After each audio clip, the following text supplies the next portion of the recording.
வானொலியில் நீங்கள் கேட்டு மகிழ்ந்த தென்கட்சி கோ சுவாமிநாதன் ஐயா அவர்களின் இன்றொரு தகவல் தொகுப்பினை கேட்டு மகிழுங்கள். நாட்டில் நல்லவங்க ஒருத்தர் 2 பேர் இருக்கிறதுனால தாங்க மழையே பெய்யுது அப்படின்னு சொல்கிறது உண்டு. நல்லார் ஒருவர் உளரேல் அவர் பொருட்டு எல்லாருக்கும் பெய்யும் மழை. சில சமயம் ரொம்ப பேர் திடீர்னு நல்லவங்களாகிடுவாங்க போல இருக்கு. அதனால தான் விடாமல் பேய் மழையாக கொட்டி தீர்த்துடுது. எல்லாரும் நல்லவங்களாகிட்டா உலகமே தாங்காது போல இருக்க. அப்பப்போ ஒருத்தர் 2 பேர் நல்லவங்களாகணும். அப்போ தான் சீராக மழை பெய்யும். மாதத்துக்கு 3 பேர் நல்லவங்களானா மாதம் மும்மாரி பொழியும். இதெல்லாம் வேடிக்கை பேச்சு. இப்போ இதெல்லாம் ஒரு பக்கம் இருக்கட்டும். இப்போ விஷயத்துக்கு வருவோம். ஒரு கும்பலில் நல்லவன் யார் அப்படிங்கிறத எப்படி கண்டுபிடிக்கிறது? இதுக்கு ஒரு வேடிக்கை கதை உண்டு. என்னுடைய நண்பர் ஒருத்தருக்கு அவங்க பாட்டியம்மா சொன்ன கதையும் அது. அது என்ன கதைன்னா, ஒரு ஊரில் ஒரு சமயம் பலமான மழை பெய்ய ஆரம்பிச்சுட்டு தான். இடி மின்னல் ரொம்ப கடுமையாக இருந்திருக்குது. ஆரம்பித்த மழை வர வர கடுமையாகிட்டு இருக்குதே தவிர நிற்கிற பாடா தெரியல. ஊர் ஜனங்கள்லாம் பார்த்தாங்க. இதுக்கு மேலேயும் வீட்டு உள்ள இருந்தால் ஆபத்துங்கிறத புரிஞ்சுக்கிட்டாங்க. ஏன்னா வீடெல்லாம் இடிஞ்சி விழுந்துருமோங்கிற பயம். உடனே எல்லாரும் புறப்பட்டு ஊருக்கு பொதுவாக இருந்த ஒரு மண்டபத்தில் போய் தங்கிக்கிட்டாங்க. மின்னல் கடுமையாக இருந்தது. இடி எந்த நேரத்துலையும் விழலாம்ங்கிற நிலைமை. எப்போ விழலாம்னு பார்த்துக்கிட்டு இருக்குது. அந்த மண்டபத்தில் இருந்த ஜனங்கள் மனசுக்குள்ள ஒரு பயம். நம்ம கூட்டத்தில் யாராவது ஒரு கெட்டவன் பாவம் பண்ணவன் இருந்தால் கூட இடி இந்த மண்டபத்தில் விழுந்துரும். அது எல்லாருக்கும் ஆபத்து அப்படின்னு நினச்சாங்க. சரி, இதுக்கு என்ன பண்ணலாம் அப்படின்னு யோசனை பண்ணாங்க. அந்த கூட்டத்தில் ஒரு பெரியவர் இருந்தார். அவர் ஒரு யோசனை சொன்னார். இதோ பாருங்க, அதுக்கு ஒரு வழி இருக்குது. அதோ எதிர்த்தாப்புல கொஞ்சம் தூரத்தில் ஒரு உயரமாக மரம் ஒன்று இருக்குது பாருங்க. பொதுவாக இடி சுலபமாக விழறது அது மாதிரி உயரமான மரத்தில் தான். நம்ம கூட்டத்தில் இருக்கிறவங்க எல்லாரும் ஒவ்வொருத்தராக போய் அந்த மரத்தை தொட்டு விட்டு திரும்பி வந்துடணும். நம்மள பாவம் பண்ணவன் யாரோ அவன் அந்த மரத்தை தொடுற சமயத்தில் இடி விழுந்துடும். அவன் மட்டும் போயிடுவான். மண்டபத்தில் இருக்கிற நாமெல்லாம் பொழைச்சிக்கலாம் அப்படின்னு ஐடியா கொடுத்தார் அந்த பெரியவர். இது நல்ல யோசனையாக பட்டது. எல்லாரும் ஒத்துக்கிட்டாங்க. ஒவ்வொருத்தராக போய் அந்த மரத்தை தொட்டு விட்டு திரும்பி வந்தாங்க. இடி எதுவும் விழலை. இன்னமும் பாவம் பண்ண ஆசாமி அதை போய் தொடலை போல இருக்கு அப்படின்னு நினச்சிக்கிட்டாங்க. ஒவ்வொருத்தராக போகிறாங்க. எல்லாரும் போய் தொட்டுவிட்டு வந்தாச்சு. இன்னும் ஒரே ஒரு ஆசாமி தான் பாக்கி. கடைசியாக இருந்த அந்த ஆள் பயந்துட்டான். இது வரைக்கும் இடி விழலைன்னா இப்போ என்ன அர்த்தம்? இப்போ நாம தான் பாக்கி, நாம தான் தப்பு பண்ண ஆள் போல இருக்கு அப்படின்னு நினச்சிட்டான். அதனால் துணிச்சலாக போய் தொடுறதுக்கு பயந்தான். தயங்கிக்கிட்டே இருந்தான். இருந்தாலும் மற்றவங்கெல்லாம் சும்மா இருப்பாங்களா? கட்டாயப்படுத்தி கழுத்தை பிடிச்சி தள்ளாத குறையா அவனை தள்ளி விட்டாங்க. போய் தொட்டுட்டு வாடான்னு. அவன் நடுங்கிட்டே போய் அந்த மரத்தை தொட்டான். அதே வினாடி ஒரு பயங்கரமான மின்னல் இடி விழுந்துட்டுது. எங்கே விழுந்தது தெரியுமா? அந்த ஆள் மேலே இல்லை, மண்டபத்தில் விழுந்தது. மண்டபத்தில் இருந்தவங்க பூரா காலி. அந்த ஒரு ஆள் மட்டும் புழைச்சிக்கிட்டான். இந்த ஒரு ஆளை காப்பாற்றுறதுக்காக தான் இடி மண்டபத்தில் விழாமல் இருந்திருக்குது. இதுதான் கதை. அதனால் நல்லவங்க எப்படியும் தப்பிச்சுக்குவாங்க அப்படிங்கிறது ஒரு நீதி. ஒருத்தன் அப்படி தான் தெருவில் நடந்து போய்கிட்டு இருந்தான். ரொம்ப நல்லவன். எதிரில் ஒருத்தன் சைக்கிளில் வந்துக்கிட்டு இருந்தான். அதில் மோதி இவன் கீழே விழுந்துட்டான். சைக்கிள்காரன் உடனே இறங்கி இவனை தூக்கி விட்டான். இவன் எழுந்திரிச்சு அவனை முறைச்சி பார்த்தான். அப்படி பார்க்காதீங்க சார், நீங்கள் ரொம்ப புண்ணியம் பண்ணியிருக்கீங்க, அதுதான் இப்போ சைக்கிளில் மோதிக்கிட்டீங்க அப்படின்றான். என்ன அப்படி சொல்கிறேன் நான்? இவன் 10 நிமிஷத்துக்கு முன்னாடி நான் லாரி ஓட்டிகிட்டு வந்தேன். அப்போ நீங்கள் எதிரில் வந்திருந்தீங்கன்னா என்ன ஆயிருக்கும் அப்படின்னானா அவன். அள்ள அள்ள குறையாதது அட்சய பாத்திரம், அது நமக்கு தெரியும், கேள்விப்பட்டிருக்கிறோம். ஆனால் போட போட நிரம்பாத ஒரு பாத்திரம் உண்டு. அது என்ன தெரியுமா? நம்மள பல பேர்கிட்ட அந்த பாத்திரம் உண்டு. அதுதான் பேராசை அப்படிங்கிற பாத்திரம். அதை நிறைவு செய்யவே முடியாது. பேராசையை பற்றி சுஃபி இலக்கியத்தில் ஒரு பிரபலமான கதை உண்டாம். அதை ஒரு பெரியவர் எடுத்து சொல்லியிருக்கிறார். ஒரு மன்னர் நகர்வலம் போயிட்டு இருக்கார். ஒரு பிச்சைக்காரன் மன்னர் எதிரில் வரான். பிச்சை போடுங்கிறான். என்னுடைய அமைதியை கெடுக்காதே போங்கிறார் மன்னர். அவன் சிரிக்கிறான். அரசே, உங்களுடைய அமைதி கெடக்கூடிய நிலையில் இருந்தா அதுக்கு பேர் அமைதியே கிடையாது அப்படின்னானா. எதிரில் நிற்கிறது வெறும் பிச்சைக்காரன் இல்லை, யோகி அப்படிங்கிறத மன்னர் புரிஞ்சுக்கிட்டார். துறவியே, உங்களுக்கு என்ன வேணும்னாலும் கேளுங்க, கொடுக்குறேன்னாரா. அந்த துறவி மறுபடியும் சிரிக்கிறார். அரசே, உங்களால் முடியாததையெல்லாம் கொடுக்க முடியும்னு சத்தியம் செய்யாதீங்க அப்படின்னார். மன்னருக்கு கோபம் வந்துட்டுது. என்ன இவர் இப்படி சொல்றாரு அப்படின்னு நினைச்சார். நகர்வலத்தை பாதையிலேயே நிறுத்தினார். வாங்க அரண்மனைக்குன்னார். துறவியை அழைச்சிக்கிட்டு அரண்மனைக்கு வந்துட்டார். துறவி தன்கிட்ட இருந்த பிச்சை பாத்திரத்தை நீட்டினார். இது நிறைய எனக்கு பொற்காசுகள் வேணும் அப்படின்னாராம். அவ்வளவுதானா, இது ஒரு பெரிய காரியமா அப்படின்னு கையை தட்டினாராம் மன்னர். ஒரு பெரிய தாம்பாளம் நிறைய பொற்காசுகள் வந்து சேர்ந்தது. அதை அள்ளி போட்டார். போட போட அந்த பிச்சை பாத்திரம் நிரம்பவே இல்லை. பொற்காசுகள் போட போட அவ்வளவையும் உள்ளே வாங்கிக்கிட்டே இருக்குது. அரசாங்க கஜானாவே காலி ஆகிட்டுது. மூட்டை மூட்டையாக பொற்காசுகளை கொட்டி பார்த்துட்டாங்க. அது முழுங்கிக்கிட்டே இருக்குது. கடைசி வரைக்கும் அந்த பிச்சை பாத்திரம் வந்து நிரம்பவே இல்லை. அரசர்கிட்ட இருந்த கர்வம் போயிட்டுது. அப்படியே பொத்துன்னு துறவி காலில் விழுந்தார். அப்போ அந்த துறவி சொன்னாராம், மன்னா, இந்த பிச்சை பாத்திரத்தை உங்களால் மட்டும் இல்லை, வேற யாராலையும் நிரப்ப முடியாது. அதுக்கு என்ன காரணம்னா, இது வந்து சாதாரண பிச்சை பாத்திரம் இல்லை, பேராசைகளோடு வாழ்ந்து செத்து போன ஒரு மனிதனின் மண்டை ஓடுது அப்படின்னாராம். பாருங்க, இதுதான் அந்த சுஃபி இலக்கிய கதை. செத்த பிறகும் நிறைவு இல்லைன்னா அது எப்பேற்பட்ட பேராசையா இருக்கும்னு யோசிச்சு பார்த்துங்க. நம்மால் ஒருத்தர் கல்யாணம் பண்ணிக்க பொண்ணு பார்த்துக்கிட்டு இருந்தார். அழகு, அறிவு, படிப்பு எதுவும் தேவையில்லை, பணம் மட்டும் இருந்தா போதும் அப்படின்னு பார்க்குறவங்க கிட்ட எல்லாம் சொல்லி வச்சார். ரொம்ப நாளைக்கு அப்புறம் ஒரு பணக்காரர் கிடைச்சார்.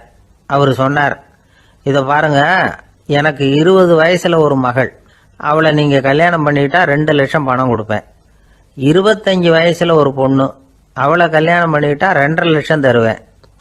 30 வயசுல ஒரு பொண்ணு இருக்கா, அவளை கல்யாணம் பண்ணிட்டா 3 லட்சம் தருவேன். என்ன சொல்ற அப்படின்னாராம்.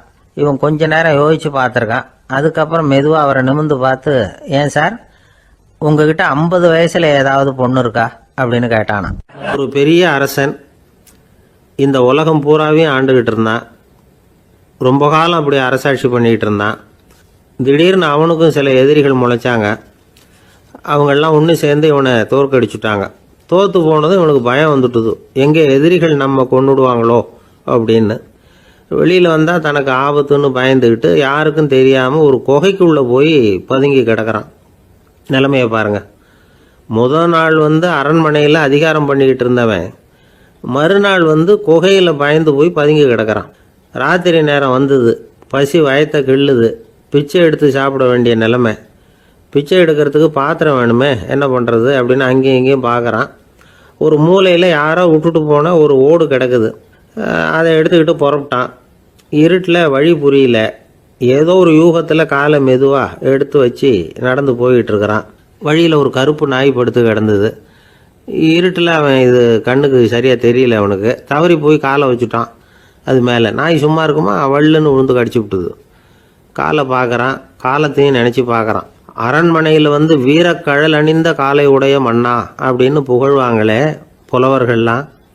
ஆனால் அது இன்னைக்கு நாய் கடித்த காலம் ஆயிட்டுதே அப்படின்னு நினைக்கிறான். அது மட்டும் இல்லை, முன்னாடி எல்லாம் பொற்கிண்ணங்களில் தான் அவன் சாப்பிடுவான். ஆனால் இப்போது உடஞ்சி போன ஓட்டு, அது ஓட்டை வந்து கையில் வச்சுக்கிட்டு நிற்கிறான். அதில் ஏதாவது யாராவது சாப்பாடு போடுவாங்களான்னு. முன்னாடியெல்லாம் நிறைய பேர் அரண்மனைக்கு வருவாங்க. அரசருக்கு காணிக்கைன்னு சொல்லி இவன் காலடியில் கொண்டாந்து கொட்டுவாங்க. அப்போல்லாம் இவன் அந்த ஜனங்களுடைய முகத்தை திரும்பி கூட பார்க்கறதில்ல, ரொம்ப கர்வமாக உட்காந்துருப்பான். அதே ஆள் இன்றைக்கி எல்லார் கண்ணுலேயும் படுறது மாதிரி பிச்சை எடுத்துக்கிட்டு இருக்கிறான். அப்போலாம் காணிக்கைகளை வந்து தன்னுடைய கையால் வாங்கிறது தனக்கு கௌரவ குறைச்சல்னு நினச்சி தன்னுடைய வேலைக்காரங்களை விட்டு தான் அதை வாங்க சொல்லுவான். இப்போ பார்த்தீங்கன்னா அவனே தன் கையாலேயே பிச்சை வாங்குறான். நினச்சி பாருங்கள், அந்த மனுஷன் நாள் அரசன், மறுநாள் பிச்சைக்காரன். எவ்வளோ வித்தியாசம்! செல்வம் தான் இப்படி ஒரு வித்தியாசம் ஏற்படுறதுக்கு காரணம். அப்படிப்பட்ட செல்வம் வாழ்க்கையை நடத்துறதுக்கு நமக்கு தேவைதான். ஆனால் அதையே நாம் அடைய வேண்டிய பயனாக நினைக்கிறோம் பாருங்கள், அதுதான் வேடிக்கை. இதை வந்து நம்மாழ்வார் அழகாக ஒரு பாசுரத்தில் சொல்கிறார். ஒரு நாயகமாய் ஓட உலகுடன் ஆண்டவர், கருணாய் கவர்ந்த காலர், சிதைகிய பானையர், பெருநாடு காண இம்மையிலே பிச்சைதாம் கொள்வர், திருநாரணன் தாழ் காலம் பெற சிந்தித்து உய்மினோ அப்படிங்கிறார் நம்மாழ்வார். ஒரு பெரிய பணக்காரர் ஒரு துறவிகிட்ட போய், சாமி என்கிட்ட நிறைய பணம் இருக்குது, இருந்தாலும் நிம்மதி இல்லை, என்னால் நிம்மதியாக இருக்க முடியல, என்ன காரணம்னு கேட்டாராம். உடனே அந்த துறவி இதுக்கு நேரடியாக பதில் சொல்லாமல் பக்கத்தில் நின்றுக்கிட்டு இருந்த ஒரு குழந்தைய கூப்பிட்டார். அது ஓடியாந்தது. ஒரு ஆப்பிள் பழத்தை எடுத்து அது கையில் கொடுத்தார். அதை வாங்கிக்கிட்டு குழந்தை சிரிச்சுது. இன்னொரு பழத்தை எடுத்து கொடுத்தார். அதை இன்னொரு கையில் வாங்கிட்டு சிரிச்சுது. 3வது ஆப்பிள் எடுத்து கொடுத்தார். 2 பழத்தையும் நெஞ்சில் அணைச்சிக்கிட்டு 3வது பழத்தையும் வாங்கிறதுக்கு முயற்சி பண்ணிச்சு. ஆனால் அது உடனே நழுவி கீழே விழுந்து உருண்டு ஓடிச்சு. ஏற்கனவே இருந்ததும் விழுந்துட்டுது. இப்போ அந்த குழந்தை அழ ஆரம்பிச்சுட்டுது. இப்போ அந்த துறவி பணக்காரர்கிட்ட சொன்னாராம், குழந்தைய கவனிச்சியா, 2 ஆப்பிள் போதும்னு அது நினச்சிருந்தா இப்போ அது அழ வேண்டிய அவசியம் வந்திருக்குமா அப்படின்னாராம். எதுவுமே அளவுக்கு மிஞ்சினா துன்பந்தான். இந்த காலத்தில் இதெல்லாம் யார் காதில் வாங்குறாங்க? ஒருத்தனை நல்ல வழிக்கு கொண்டு வரணும்னு நினச்சி அவனை கூப்பிட்டு உட்கார வச்சு இந்த கதையை சொல்லிகிட்டு இருந்தாங்க. சொல்லிவிட்டு அந்த குழந்தை செஞ்சது தப்பு தானே அப்படின்னு கேட்டிருக்கிறாங்க. ஆமாம், தப்பு தான், நானாக இருந்தால் அப்படி செஞ்சுருக்க மாட்டேன் நானா இவன். 2 பழமே போதும்னு சொல்லியிருப்பியா அப்படின்னு கேட்டிருக்காங்க. அப்படி இல்லைங்க, அவர் கொடுக்க கொடுக்க ஒவ்வொரு பழமாக வாங்கி பின்னாடி வச்சுட்டு மறுபடியும் கையை நீட்டுவேன் அப்படிங்கிறானா. இவெல்லாம் எந்த காலத்தில் திருந்துறது? ஒருத்தர் இருக்கார், நல்ல உத்தியோகத்தில் தான் இருக்கிறார். ஆனால் எப்போ பார்த்தாலும் முகத்தை வெறுப்பாக வச்சிருப்பார். அப்படியே வருவார் போவார். ஏன் சார் இப்படி இருக்கிறீங்க அப்படின்னு விசாரித்தோம். ஏன்டா இந்த வேலைக்கு வந்தோம்னு இருக்கு சார் அப்படின்னார். உங்கள் வேலை உங்களுக்கு பிடிக்கலையா அப்படின்னு கேட்டோம். இல்லைன்னார். இப்படிப்பட்டவங்க வெற்றிகரமான வாழ்க்கை வாழ முடியாது. இது நிபுணர்கள் கருத்து. வேலையை நேசிக்க தெரிந்தவர்கள் வெற்றி பெறுவார்கள் அப்படிங்கிறாங்க அவங்க. எந்த துறையாக இருந்தாலும் சரி, அந்த துறையில் வெற்றிகரமாக இருக்கிறவங்கள விசாரித்து பாருங்க.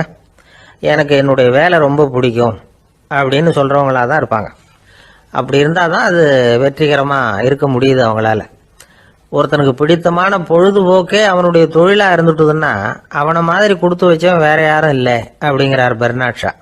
ஒரு தடவை மன்னர் ஹுமாயூன் உயிரை தண்ணீர் முண்டு ஊற்றுகிற தொழிலாளி ஒருத்தர் காப்பாத்தினாராம் அந்த ஹுமாயூன் உயிரை. உடனே மன்னர் கேட்டிருக்கார், உனக்கு என்ன வேணும்னாலும் கேளு தரேன், உயர் பதவி வேணுமா அப்படின்னு கேட்டாராம். மன்னா, மக்களின் தாகம் தீர்க்கக்கூடிய இந்த பணியை விட உயர்ந்தது உண்டா அப்படின்னாராம் அந்த தொழிலாளி.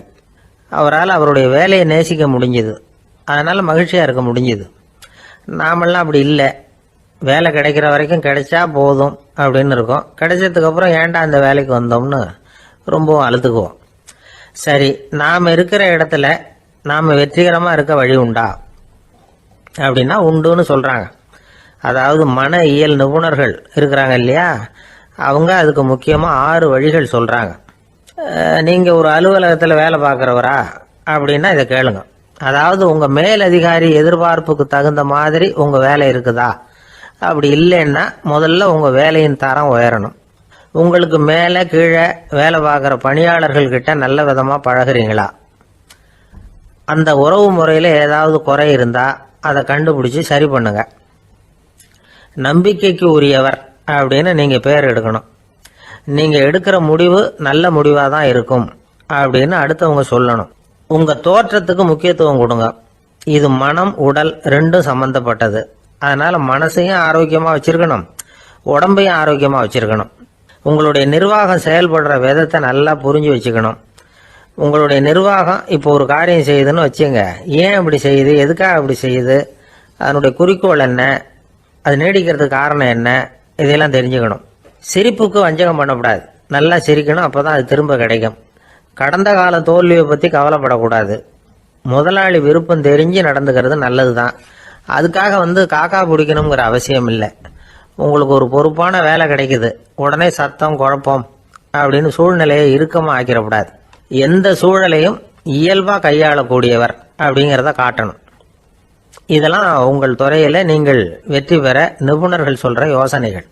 இவ்வளவு விவரமும் சொல்லிவிட்டு ஒருத்தரை பார்த்து கேட்டோம், இப்போ சொல்லுங்க, நீங்கள் செய்கிற வேலை உங்களுக்கு பிடிச்சிருக்குதா அப்படின்னோம். ரொம்ப ரொம்ப பிடிச்சிருக்குது அப்படின்னார். சரி, என்ன செஞ்சிட்டு இருக்கிறீங்க அப்படின்னு கேட்டோம். சும்மா தான் இருக்கிறேன் அப்படின்னார் அவர். இவர் ரொம்ப அவசரமாக போயிட்டு இருந்தார். எங்கே சார் போகிறீங்கன்னு கேட்டோம். எனக்கு வேண்டியப்பட்ட ஒருத்தருக்கு குழந்தை பிறந்திருக்கிறதாக செய்தி வந்திருக்கு, அதுதான் ஆஸ்பத்திரிக்கு போயிட்டு இருக்கேன், பார்த்துட்டு வரலாம்னு அப்படின்னார். அப்படின்னா கொஞ்சம் இப்படி உட்காருங்க அப்படின்னோம். சில விவரம்லாம் சொல்கிறேன், கேட்டுட்டு போங்க அப்படின்னோம். உட்காந்தார். அப்புறம் சொல்ல ஆரம்பித்தோம். புதுசாக பிறந்திருக்கிற ஒரு குழந்தைய பார்க்க போகிறதுன்னா அது சாதாரண விஷயம் இல்லை. அதில் ரொம்பவும் கவனமாக நடந்துக்கணும்.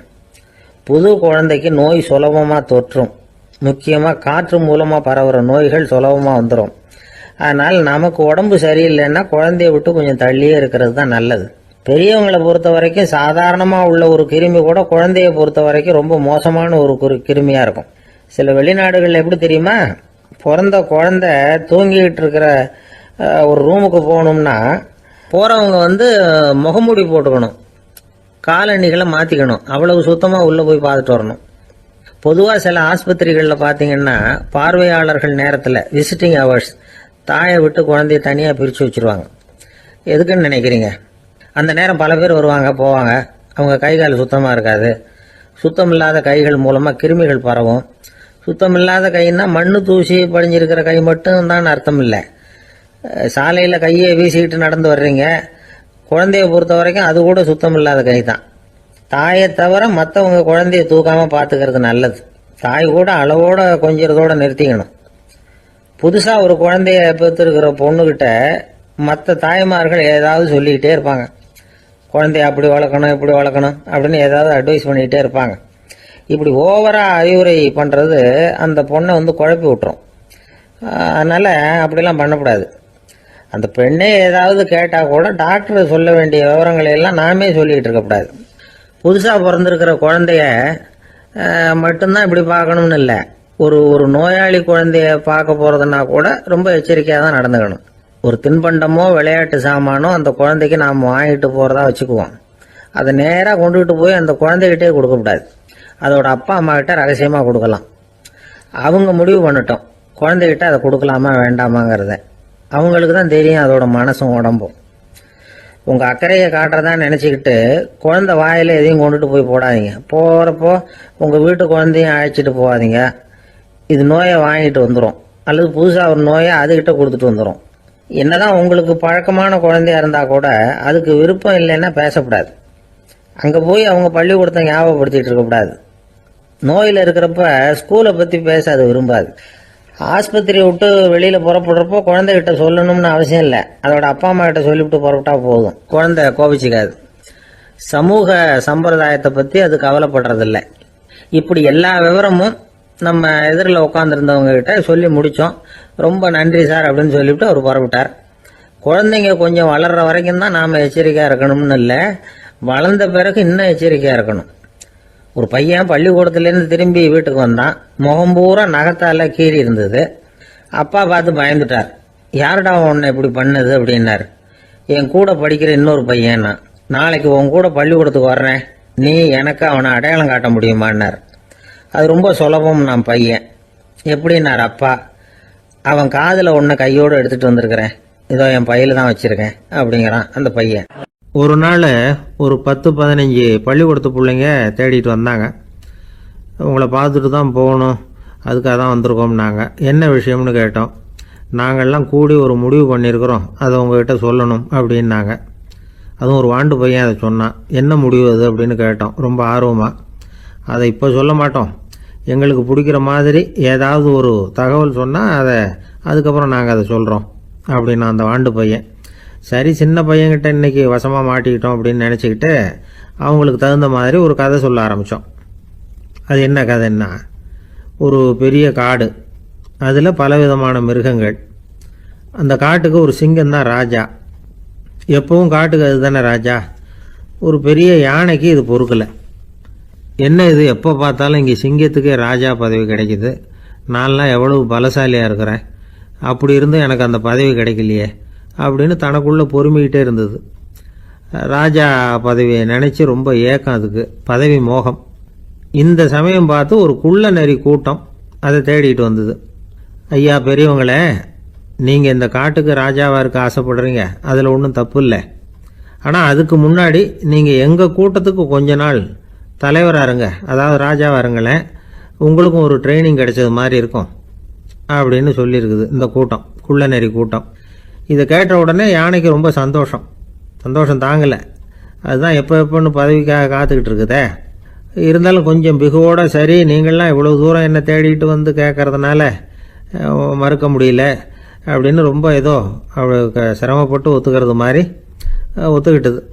ஏதோ உங்கள் ஆசைக்கு கட்டுப்படுறேன், கொஞ்ச நாள் உங்கள் கூட்டத்துக்கு ராஜாவாக இருக்கிறதுக்கு சம்மதிக்கிறேன் அப்படின்னுது. உடனே அந்த யானை ராஜ நடை போட ஆரம்பிச்சிட்டுது. யானை சாதாரணமாக நடந்தாவே எப்படி இருக்குங்கிறது நமக்கு தெரியும். அதுவே ராஜ நடை நடந்தால் எப்படி இருக்கும் கற்பனை பண்ணி பாருங்கள்.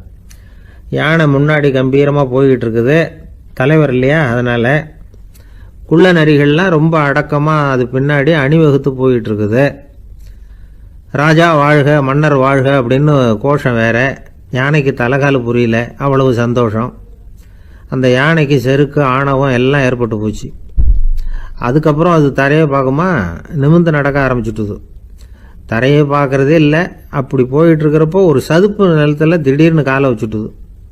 அவ்வளோதான், கால் உள்ளே போட்டுது. இன்னொரு காலை எடுத்து வச்சுது, அதுவும் உள்ளே போட்டுது. அந்த 2 காலையும் எடுக்கிறதுக்காக அடுத்த 2 காலையும் அழுத்துச்சு, அதுவும் உள்ளே போக ஆரம்பிச்சுட்டுது. இப்போ 4 காலம் வசமாக சேத்துல அழுந்தி போச்சு, எடுக்க முடியல. குள்ள நரிகள்லாம் அதை சுற்றி சுற்றி வந்தது. சிலது சுற்றி நின்று டான்ஸ் ஆட ஆரம்பிச்சுட்டுது யானையை பார்த்துட்டு. இதை யானை பார்த்தது. என்ன இது தலைவர், நான் தவிச்சுக்கிட்டு இருக்கிறேன், தொண்டர்கள்லாம் சுற்றி நின்று வேடிக்கை பார்த்துக்கிட்டு இருக்கிறீங்க, டான்ஸ் ஆடுறீங்க அப்படின்னு கேட்டுதான். தொண்டர்களே, தலைவர் நான் தவிச்சுக்கிட்டு இருக்கிறது உங்களுக்கு தெரியலையா? இப்போ உடனே உங்கள் தலைவரை காப்பாற்ற வேண்டியது உங்கள் கடமை இல்லையா அப்படின்னு கத்துச்சான் அந்த யானை. குள்ள நரிகளில் ஒன்று முன்னாடி வந்து நின்று அந்த யானையை பார்த்து தான், தலைவரே, எங்களுக்கு ரொம்ப நாளாக ஒரு ஆசை, அந்த ஆசையை நிறைவேற்றிக்கிறதுக்காக தான் உங்களை எங்கள் தலைவராக ஏற்றுக்கிறோம்னு சொன்னோம் அப்படின்னு தான். என்ன ஆசைன்னு கேட்டிருக்கு யானை. யானை கறி சாப்பிட்டு பார்க்கணுங்கிறது எங்களுக்கு ரொம்ப நாளாக ஆசை, அது இன்றைக்கி தான் நிறைவேற போகுது அப்படின்னு தான் அந்த நரி. இதை கேட்ட உடனே அந்த யானை அப்படியே மூர்ச்சி ஆகிட்டு தான். நரிகள்லாம் அது மேலே ஏறி குதற ஆரம்பிச்சுட்டு தான்.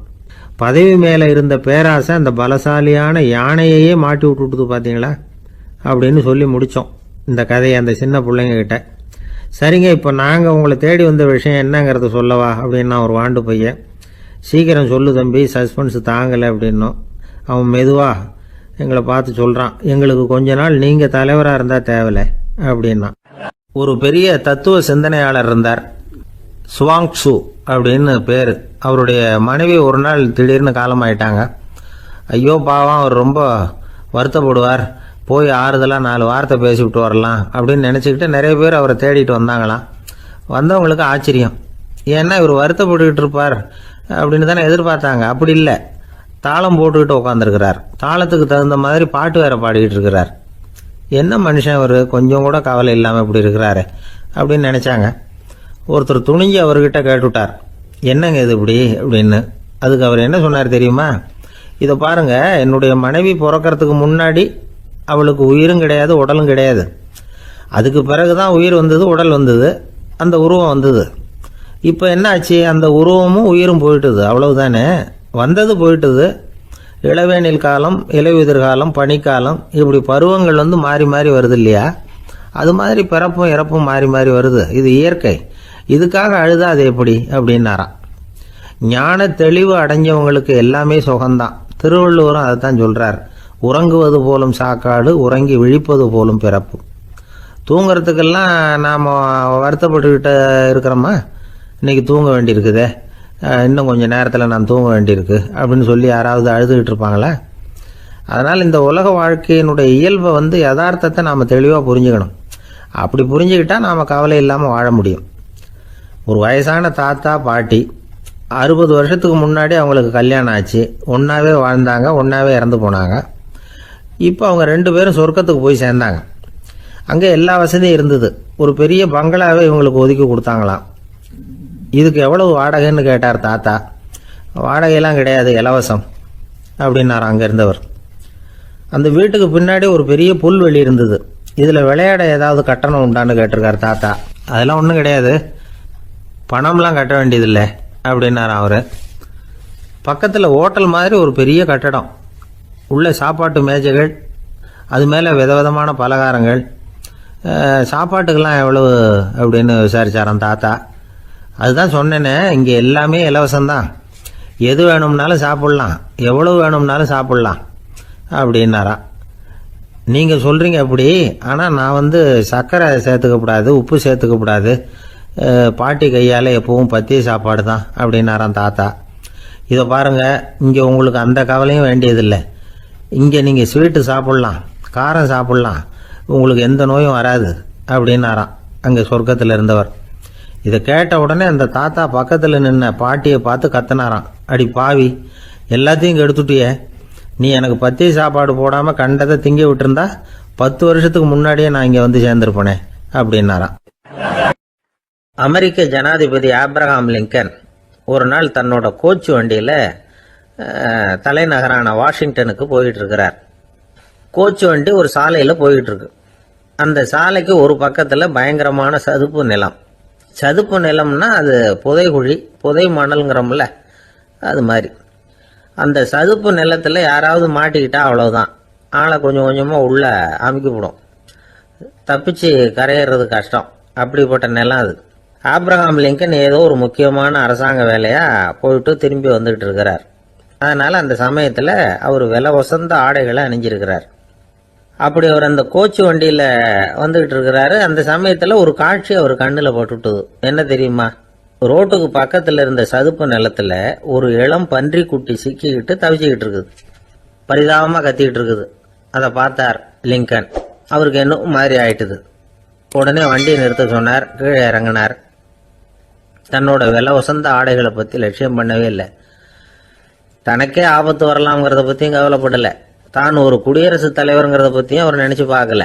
நேரம் அந்த சதுப்பு நிலம் பக்கமா போனாரு. அந்த சேத்துல இறங்கி பன்றிக்குட்டியை காப்பாத்தி கரைக்கு கொண்டுட்டு வந்து சேர்த்துட்டார். அதுக்கப்புறம் நிம்மதியா கோச்சு வண்டியில ஏறி வெள்ள மாளிகைக்கு வந்து சேர்ந்தார். ட்ரெஸ், உடம்பு பூரா சேறு சகதி. பார்க்குறவங்களுக்கெல்லாம் ஆச்சரியமா போச்சு. அவங்களுக்கு ஒன்றும் புரியல. இவர் நேரா ட்ரெஸ்ஸு மாற்றிக்கிறதுக்காக போனார். கோச்சு வண்டி ஓட்டிகிட்டு வந்தவன் கிட்ட போய் எல்லாரும் கேட்டாங்க என்ன ஆச்சு அப்படின்னு. அவர் வர்ற வழியில் நடந்த விவரத்தை சொன்னார். ஆப்ரஹாம் லிங்கனுடைய இந்த இறக்க குணத்தை எல்லாரும் பாராட்டினாங்களாம், புகழ்ந்தாங்களாம். ஆனால் இதுக்கு லிங்கன் என்ன பதில் சொன்னார் தெரியுமா?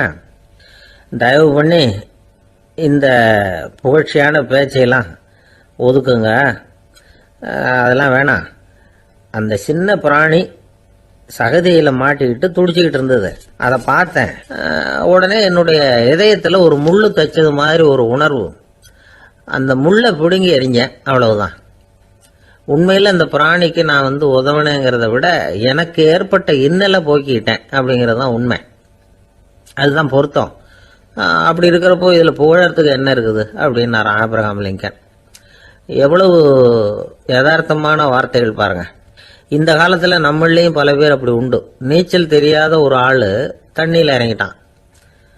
தண்ணி ஆழம்ங்கிறது அப்புறமா தான் தெரிஞ்சுது. தத்தளிக்க ஆரம்பிச்சுட்டான். வாழ் வாழ்னு கத்துறான். கரையில நின்றுட்டு இருந்த ஒருத்தர் இதை பார்த்தார். உடனே அவருக்கு இதயத்துல முள்ளு தைச்சது மாதிரி ஒரு உணர்வு. உடனே குபீர்னு தண்ணியில பாஞ்சார். அவரை காப்பாத்தி கரைக்கு கொண்டுட்டு வந்து சேர்த்தார். இதை பார்த்துக்கிட்டு இருந்த இன்னொருத்தர் காப்பாத்தின அந்த ஆளை பாராட்டி புகழ்ந்தார். என்ன புகழாதீங்க சார் அப்படின்னார் அவர். ஏன்னு கேட்டார் இவர். நான் அந்த ஆளை ஏன் காப்பாத்தினேன் தெரியுமா? அவன் நேத்திக்கு என்கிட்ட 300 ரூபா கடன் வாங்கியிருக்கிறான். இவன் தண்ணியில போட்டான்னா நான் கொடுத்த கடனும் தண்ணியில போடும். அதனாலதான் விழுந்து காப்பாத்தினேன் அப்படின்னா அந்த ஆள். தேசத்து மேலையும் தாய்மொழி பேர்லையும் செலுத்துற அன்புக்கு அபிமானம்னு பேர்.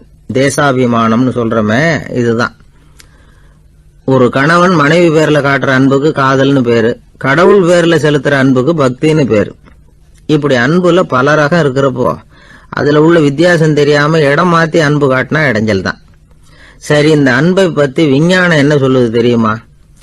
இதயத்தை பாதுகாக்கிறதுக்கு முக்கியமா தேவைப்படுற ஒண்ணு இந்த அன்புதான்னு சொல்லுது. நெதர்லாந்து விஞ்ஞானிகள் இதை ஆராய்ச்சி பண்ணியே கண்டுபிடிச்சிருக்கிறாங்க. கொஞ்சம் முயல் குட்டிகளை 2 பிரிவா பிரிச்சாங்க. 2 குரூப்புக்கும் கொழுப்பு அதிகமா உள்ள ஆகாரத்தையே கொடுத்துக்கிட்டு வந்தாங்க. ஆனா ஒரு குரூப்புக்கு வெறுமன ஆகாரத்தை கொடுத்ததோட சரி, இன்னொரு குரூப் முயல்களுக்கு ஆகாரம் கொடுத்ததோட நிறுத்திக்கல. அதுக்கு முன்னாடி கூண்டுகளை திறந்து விட்டு முயல்களை கொஞ்ச நேரம் எடுத்து கொஞ்சி விட்டு அதுக்கப்புறமா ஆகாரம் கொடுத்தாராம் ஆராய்ச்சியாளர். இந்த குரூப்புக்கு இதய பாதிப்பு 60% குறைச்சலா இருந்துதான். சில நோயாளிகளுக்கு ஹார்ட் அட்டாக் வந்தாலும் அதை தாங்கிக்கிட்டு குணமாகிற சக்தி அதிகமா இருக்குது. இது எப்படின்னு ஆராய்ச்சி பண்ணி பார்த்துருக்கிறாங்க. அவங்கெல்லாம் மனைவி தன் பேர்ல ரொம்ப அன்பா இருக்கிறதாக நினைக்கிறவங்களா இருக்கிறாங்களாம். இதய நோயாளிகள் பல பேரை சந்திச்சு இதய நோய் ஏற்பட என்ன காரணம்னு கேட்டிருக்கிறாங்க. அவங்க சொன்ன காரணம்லாம் சாப்பாடு சம்பந்தமா இல்லையா, மனைவி அன்பா இல்ல, இப்படிப்பட்ட காரணத்தை தான் சொல்றாங்களாம். அதனால இதயத்தை பாதுகாக்கணும்னு நினைக்கிறவங்க அடுத்தவங்க அன்பா இருக்கிறது மாதிரி பாத்துக்குங்க, அதுதான் முக்கியம். ஒருத்தர் முகம் பூரா பிளாஸ்டரி போட்டுட்டு வந்தார். ரொம்ப கோபமா, என்னங்க ஆச்சுன்னு விசாரிச்சேன். எல்லாம் உங்களால தான் சார்னார். விவரமா சொல்லுங்களேன். என்ன உங்க தகவலை கேட்டுட்டு ஒரு பூனைக்குட்டியை கையில எடுத்தேன், அன்பா அதை தடவி கொடுக்கறதுக்காக. ஆனா அது முந்திக்கிட்டது, அது என் முகத்தை தடவி கொடுத்துட்டுது. முகம் பூரா நகை கீறல், அதுதான் இப்படி அப்படின்னார்.